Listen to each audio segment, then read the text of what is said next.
కూటమి అభ్యర్థిగా తూర్పు నియోజకవర్గం నుంచి నజీర్ అహ్మద్ గారు పెద్ద ఎత్తున ప్రజలందరూ కూడా ఆశీర్వదించారు. ఇంత పెద్ద ఎత్తున పోలింగ్ జరిగిందంటే ఖచ్చితంగా కూటమి బ్రహ్మాండంగా రాష్ట్రంలో రేపు నారా చంద్రబాబు నాయుడు గారు రాష్ట్ర ముఖ్యమంత్రిగా ప్రమాణ స్వీకారం చేయబోతున్నారు. ప్రతి ఒక్కరు కూడా ఈ 5 సంవత్సరాల పాటు పడినటువంటి కష్టానికి నష్టానికి ఈ దౌర్జన్యాలకి ప్రతి ఒక్కరు కూడా ఓటు హక్కు ద్వారా ప్రతి ఒక్కరు కూడా ప్రజాస్వామ్యాన్ని కాపాడారు.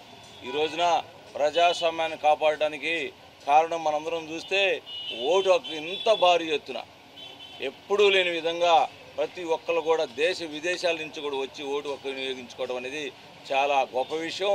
ఈ రోజున వైఎస్ఆర్ పార్టీ ఓటమి చెందుతుందని చెప్పేసి అక్కడ చూసినా కానీ ఈ రోజున ముఖ్యంగా పల్నాడు ప్రాంతంలో ఈ రోజున ప్రతి చోట కూడా అరాచకాలకి పాల్పడ్డారు.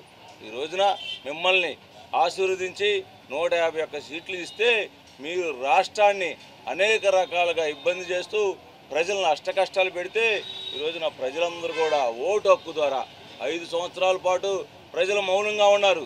దేనికి ఉన్నారు? కేవలం ఈ టైం కోసమే వేసి చూశారు. ఈ రోజున భారీగా ఉదయాన్నే వచ్చి భారీగా రాత్రి 12 గంటల దాకా కూడా ఓటు హక్కులో పాల్గొని ప్రజాస్వామ్యాన్ని కాపాడినందుకు ప్రజలందరికీ కూడా ధన్యవాదాలు తెలియజేస్తూ ఇక్కడ ఎన్డీఏ కూటమి గుంటూరు పార్లమెంట్లో 7 సీట్లు స్వీప్ చేస్తుంది.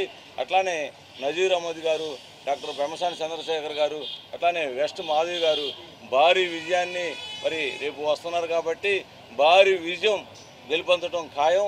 మీ అందరూ కూడా ఇప్పటికైనా కానీ ప్రజాస్వామ్యాన్ని కాపాడాలని చెప్పేసి వైసీపీ నాయకులు ఈ దౌర్భాగ్య పనులు మానుకోకపోతే రేపు ప్రజల ఇళ్లలోకి వచ్చి కొట్టాల్సిన పరిస్థితి ఏర్పడుతుందని చెప్పేసి తెలియజేస్తూ ఉన్నారు.